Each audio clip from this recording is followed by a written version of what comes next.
technique m'a demandé de faire une présentation, une conférence sur le financement de la santé au Sénégal, les défis et les perspectives. Tout le monde sait que le financement de la santé aujourd'hui est au cœur du développement économique et social. Parce que si nous n'avons pas des hommes bien formés, des hommes valides, nous ne pouvons pas aller vers le développement économique et social. Ce sont ces hommes qui vont produire et ce sont ces hommes qui vont créer de la richesse qui va faire partir ce pays. Aujourd'hui donc, ce que j'ai présenté d'abord le contexte économique, social du pays, le contexte institutionnel et politique du pays. J'ai présenté le système sanitaire dans son fonctionnement et dans son organisation. Et je suis revenu largement sur la mobilisation des fonds, c'est-à-dire les sources de financement. Des sources, ensuite les modalités, comment ces fonds sont utilisés dans le système sanitaire pour permettre aux populations d'accéder aux soins de santé. Comment ces fonds se mobilisent? Comment ces fonds se mobilisent? Ces fonds sont mobilisés d'abord par l'État qui donne une partie, parce que c'est l'État qui construit, c'est l'État qui met à disposition les ressources humaines, mais également les populations qui participent.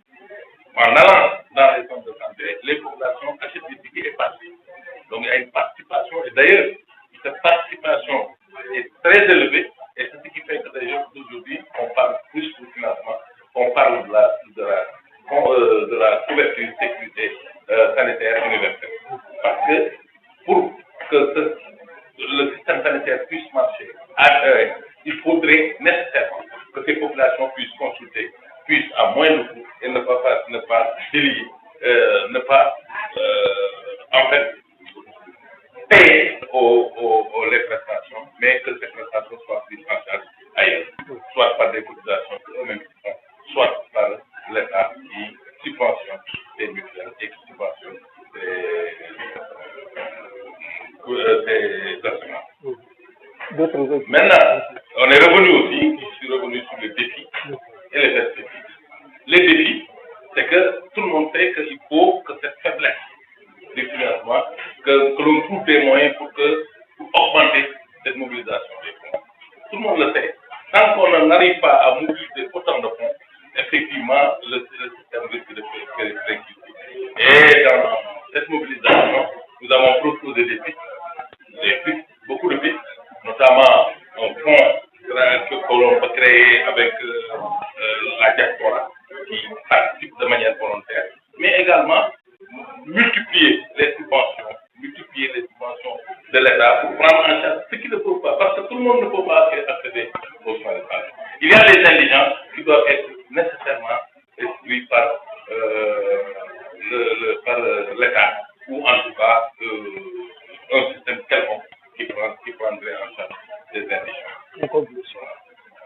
En conclusion, nous avons dit qu'il faudrait nécessairement collectivement que l'on discute pour trouver des solutions. Nous ne pouvons pas laisser cette situation perdurer. Il faudra trouver des solutions, mais cette solution, il faut réunir non seulement ce qui intervient dans la santé, il faut réunir les populations qui bénéficient de ces soins de santé, il faut réunir les personnels techniques et financiers, bien que pour arriver à la souveraineté, nous allons nous séparer de ces forces techniques et financières. Parce que quand nous parlons de souveraineté sanitaire, il faudrait à un moment que nous-mêmes, nous puissions, en tout cas, le pays puisse prendre sa santé en charge.